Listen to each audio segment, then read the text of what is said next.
লেবু, ভাজা মশলা, আলু সেদ্ধ, টমেটো।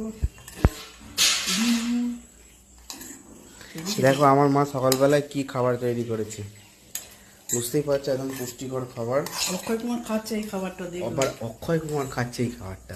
তো হাই গাইস, গুড মর্নিং, কেমন আছো তোমরা সবাই? আশা করি ভালোই আছো। ওয়েদারটা কিন্তু একদম সুন্দর আছে আজকে। খাবি? খাবো তো, দেখি আমার মা দাও দেখি কেমন হয়েছে সকালবেলায়। দাঁড়া, টমেটো দিচ্ছি তো, টমেটো খেতে ভালোবাসি। দাও।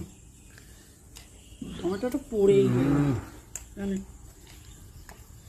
তাও পেঁয়াজ দিলে আরো ভালো। হেব্বি খেতে, হেব্বি সকালবেলায় পুষ্টিকর খাবার। কিছু নেই, হেভি খেতে। ছাল উঠে যাবে তোর আবার। এই ফুলটা আমাকে এত সুন্দর লাগে না, তোমরা দেখেইছো, যখন এরকম পড়ে থাকে একদম সেই লেভেলের লাগে। দেখো কি সুন্দর লাগছে না? এইটা আর লালটাও কিন্তু একই জিনিস, বাট লালটা একটু কম হয় সংখ্যায়। দেখতে পাচ্ছ ভেলভেটের মতো। এই তো চলো বন্ধুরা, আজকে সারাদিন কি করব না করব, কি খাওয়া দাওয়া করবো, অবশ্যই তোমরা দেখতে পাবে। আর দেরি না করে তারপর হাঁটাচলা করি, বেশি না অল্প। আবার পরে কথা হচ্ছে তোমাদের সাথে এই তিনজনকার সাথে।